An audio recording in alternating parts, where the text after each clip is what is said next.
जय हिंद साथियों, स्वागत है आप सभी का एजुकेशन केयर 6 में। दोस्तों, बिहार विधान परिषद की तरफ से एक ऑफिशियल अपडेट आ रहा है। ये ऑफिशियल अपडेट जो है दोस्तों, इसकी सूचना को लेकर है, जहां पर 3/2023 2/2023। अब देखिए 2/2023 में सहायक प्रशाखा पदाधिकारी की यानी कि एएसओ की वैकेंसी की चर्चा की गई है। और ये एएसओ की वैकेंसी जो है आपको जानी जाती है किस पद के लिए, तो सचिवालय सहायक के लिए, और डेटा एंट्री ऑपरेटर और आशु लिपिक को लेकर तथा 3/2024। देखिए यहाँ पर जो देखिएगा तो एक विज्ञापन संख्या 3/2023 है, जो कि सिक्योरिटी गार्ड को लेकर है। इस परीक्षा को कैंसिल किया गया था। फिर उसके बाद यहाँ पर ये सभी परीक्षाओं को भी कैंसिल कर दिया गया। ठीक है, अब 3/2/2024 में रात्रि प्रहरी का भी पोस्ट था, और दरबान का भी, और सफाई कर्मी का भी। तो इन सभी को लेकर एक नोटिफिकेशन आज जारी हुआ है। इस नोटिफिकेशन में क्या कहा जा रहा है, इस चीज को समझिएगा, है ना। अब देखिए जो विज्ञापन संख्या है 3/2023, 2/2023 और 3/2024, है ना, इन तीनों के लिए यहाँ पर जो है सिविल अपील केस संख्या जो है डॉक्टर भीमराव अंबेडकर विचार मंच बिहार स्टेट ऑफ बिहार में माननीय उच्च न्यायालय नई दिल्ली के पारित आदेश के आलोक में सामान्य प्रशासन विभाग के पत्र संख्या यहाँ पर जो दिया गया है, ये दिनांक 12/8/2024 तक जो है प्रकाशित बिहार के गजट में जो ताती जाति के लोग हैं, है ना, ताती या तत्व जाति के अत्यंत पिछड़ा वर्ग की सूची में उनको शामिल कर दिया गया है। क्रमांक संख्या 33 के पुनर्स्थापित किया गया है। अब देखिए ये तो मैटर हो गया कि क्यों आखिर इसको कैंसिल किया गया, लेकिन ये सूचना क्या दिया जा रहा है यहाँ पर कि विज्ञापन संख्या 3/2023 जो कि यहाँ पर सुरक्षा प्रहरी का पोस्ट है, और 2/2023 जो कि सहायक प्रशाखा पदाधिकारी, डेटा एंट्री ऑपरेटर और आशु लिपिक जो कि यहाँ पर जो है इन सभी पदों के लिए वैकेंसी निकाली गई थी। और जो 3/2024 है, इसमें कि रात्रि प्रहरी, दरबान और सफाई कर्मी के रिक्त पदों पर सीधी भर्ती हेतु ऑनलाइन आवेदन करने वाले तांती जाति के संबंधित सभी उम्मीदवारों जिन्होंने अपने ऑनलाइन आवेदन में अनुसूचित जाति भर दिया था, यानी एसटी कैटेगरी भर दिया था, या पान स्वामी जाति का दावा करते हैं, को सूचित किया जाता है कि वे अपने रजिस्ट्रेशन आईडी पासवर्ड से लॉगिन करके दिनांक 18 सितंबर से 27 सितंबर तक अपनी जाति अत्यंत पिछड़ा वर्ग सुधार कर लें। देखिए आवश्यक सूचना यही है कि यहाँ पर आवश्यक सुधार कर लें। कृमि रहित जो प्रमाण पत्र है वो आपको डालना है ईबीसी से रिलेटेड, चूंकि आपकी जाति ईबीसी अब हो चुकी है, जो तत्वा जाति के लोग हैं। अब यहाँ पे एसटी कैटेगरी का आपका नहीं डालना है, तो आपको 18 सितंबर से लिंक ओपन किया जाएगा। ठीक है, अब 18 सितंबर से 27 सितंबर तक जो है आपके आरक्षण का दावा आपको करना है, जिसमें कि आपको क्रीमी लेयर सर्टिफिकेट यानी कि ईबीसी एनसीएल का सर्टिफिकेट भी अपलोड नहीं किया जिन लोगों ने, यहाँ पे वे वैसे उम्मीदवार आरक्षण का दावा फिर मान्य नहीं माना जाएगा। अभ्यर्थियों के लिए अभ्यर्थित्व जो है यहाँ पर रद्द कर दिया जाएगा, वो स्वतंत्र रहेंगे यहाँ पर, यानी कि आप जनरल कैटेगरी में कैलकुलेट किए जाएंगे, ये ध्यान रखिएगा। तो ये एक छोटा सा नोटिफिकेशन है दोस्तों, जो कि 13 तारीख को ही यानी कि आज यहाँ पे अपडेट किया गया है। अब इस बात का एक थोड़ा सा ध्यान जरूर रखिएगा कि इसकी जो फॉर्म भरे जाएंगे, है ना, जो आपका इन सभी जितने भी आपका यहाँ पे एडवर्टीजमेंट है 3/2023 से लेकर 2/2024 और 3/2024 को लेकर आपका फिर से रीफॉर्म भरा जाएगा, रीओपन किया जाएगा फॉर्म भरने के लिए, और वो भी 18 सितंबर से शुरू होगा, 27 सितंबर तक किया जाएगा। अब इसमें वो छात्र को फॉर्म नहीं भरना है जो पहले से ऑलरेडी फॉर्म भर चुके हैं, लेकिन उनको जरूर यहाँ पर जो है स्टेप लेना है जो कि तत्वा जाति से संबंधित है, और वो अपना सर्टिफिकेट अपलोड करेंगे यहाँ पे सुधार करने को लेकर, अपनी कैटेगरी सर्टिफिकेट को लेकर। दूसरी बात ये है यहाँ पर कि जो भी छात्र नए हैं वो भी आवेदन कर सकते हैं, उसके लिए भी लिंक एक्टिवेट यहाँ पर किया जाएगा।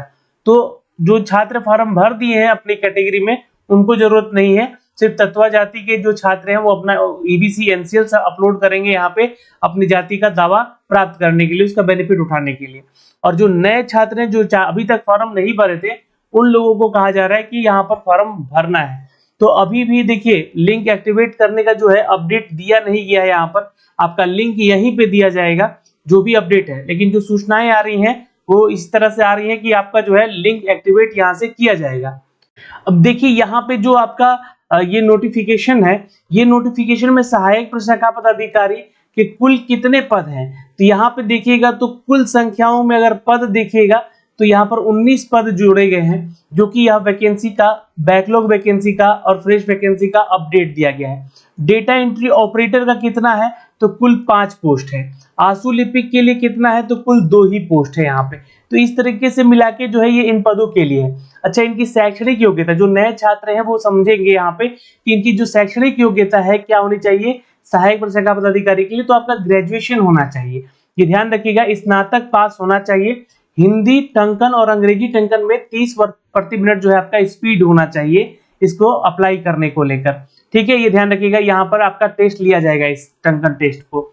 वंचित योग्यता में आपका जो है कंप्यूटर पाठ्यक्रम में प्रमाण पत्र, जिसमें कि आईसीटी के डियोक नीलेट से मान्यता प्राप्त से आपका सर्टिफिकेशन भी होना चाहिए, और या तो फिर डियोक नीलेट के द्वारा विहित विषयों में पाठ्यक्रम जो है यानी सिलेबस जो है उसकी अवधि के ओ स्तर यानी कि ओ लेवल का जो है आपका विषय पढ़ा हुआ होना चाहिए। और कंप्यूटर दक्षता जांच भी आपकी की जाएगी। ये सहायक प्रशाखा पदाधिकारी के जो है यहाँ पे मांगा गया है।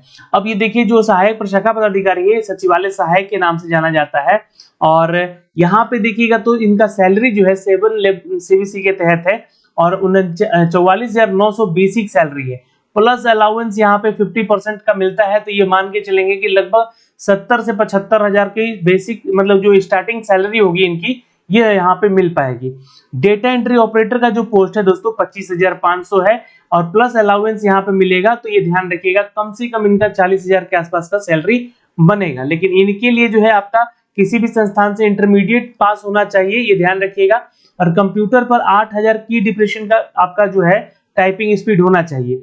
वांछित योग्यता में कंप्यूटर का भी सिलेबस आपका एआईसीटी का जो डियोक नीलेट का पढ़ा हुआ होना चाहिए, या डियोक नीलेट का जो है आपका सिलेबस के अनुसार जो है ओ लेवल का सर्टिफिकेशन आपने किया है, तो ही आप इधर आवेदन कर सकते हैं। और कंप्यूटर दक्षता जांच भी आपकी यहाँ पर करवाई जाएगी। आशु लिपिक में भी देखिएगा तो सेम सैलरी स्केल है, और यहाँ पे जो अलाउंस आपको मिलेगा लगभग 40 से 45 हजार की सैलरी होगी।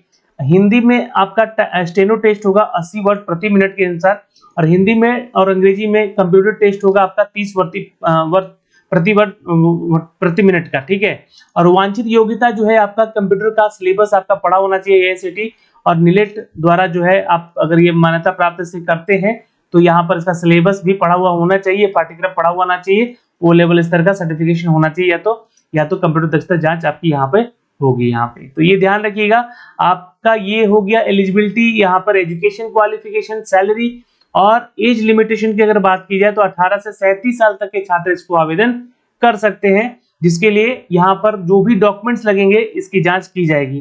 वैसे इस फॉर्म को भरने को लेकर यहाँ पर डॉक्यूमेंट्स भी जो है आप लोग का दिया गया है कि जाति प्रमाण पत्र, स्थायी प्रमाण पत्र और क्रीमी लेयर प्रमाण पत्र, ये सब कुछ होना चाहिए। आप ईडब्ल्यूएस है तो ईडब्ल्यू सर्टिफिकेट भी अपना जरूर लगाएं।